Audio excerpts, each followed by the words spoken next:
So I guess we all saw the debate between Nigel Farage and David Cameron on ITV.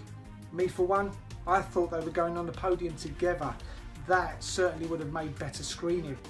But Nigel Farage's immigration points system, as pointed out by Imrel Morgan, was anti-immigration and racist. An immigration points system. Is it racist? Let's find out.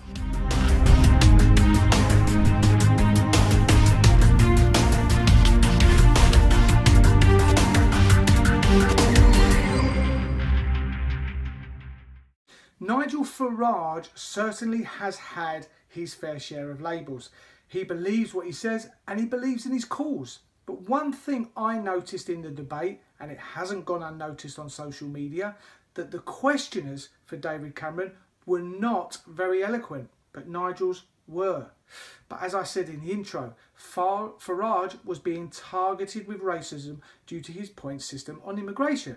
But when you examine the facts, is it really racist, or are we blind by the fact that it's coming from Farage? Back in 2008, Labour introduced the UK's first point system, and it was even back then based on the Australian system, but this never came up in the debate. And I'm sure you might say, why should it? Well, in my opinion, people forget, and they forget what was. Nigel Farage is seen as someone who speaks with a forked tongue. Now, it's not that I agree with many of his policies, but I have to say I agree with the points system. Australia has done it, and they are very successful at it. And I don't ever recall them being called racists. One blogger, who I won't mention because that's not fair, but he said, I don't believe for one moment that the Australian points system advocated by UKIP, #Brexit shouters, is anything but naked racism dressed up in some sort of respectable packaging designed to hide later intentions of racist misuse. Further down the blog, he goes on. The so-called Australian style points system, however, is just a means to filter out foreigners whose skin people don't like, in commas, except if they are a doctor or nurse or software engineer. In other words, acceptable slaves of this day and age, working long hours for wages we pull our noses up for. End quote. But we have to look at the questions that are asked by Australia in order to get points to enter the country. Question 1. Are you under 50? Question 2. Is your English at least competent level? Question 3. Do you have post-secondary education? Question 4. Is your nominated occupation on the SOL? And that's a skilled occupations list. Question 5.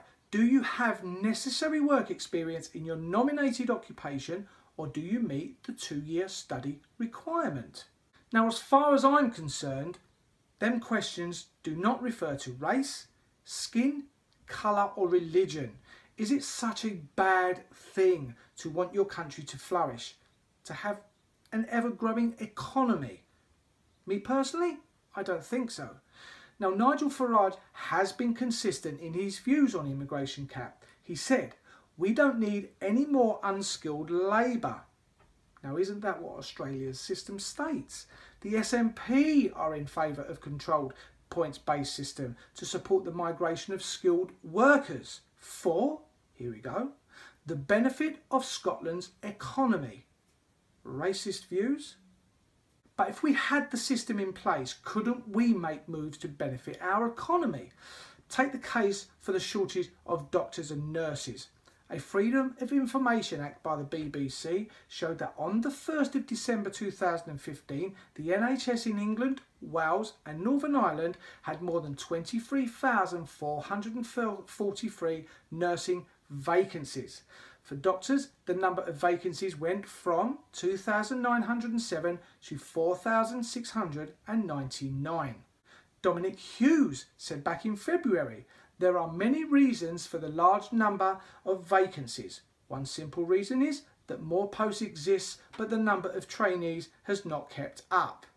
Maca Fernandez from Bilbao in Spain, who appeared on BBC Radio 5 Live at the same time, said there were no opportunities back home, and she said she liked working in the NHS. And with regards to the NHS system, paragraph 36 of the UK point system in 2008, which UKIP now want to take on after tweaks, says that anyone planning to stay in the UK longer than 6 months, they should be referred to medical examination, the cost of which is down to the applicant. This is designed to ensure that no one is admitted to the UK who might endanger the health of other persons in the UK, be unable for medical reasons to support themselves or their dependents in the UK, or require medical treatment. Now, wouldn't this safeguard our NHS? Or is that racist? Is it really racist to handpick immigrants to make our country great? 85% of UKIP supporters trust Nigel Farage on immigration, compared to 45% of Tory supporters that trust Cameron on immigration. In December last year, it has been estimated that 630,000 immigrants arrived in the UK to stay for more than a year. Are some, if not most, beneficial to our country? Who knows? With the label of racism flying around, does anyone care? Do you agree with what has been said in this video? If you do, click the thumbs up.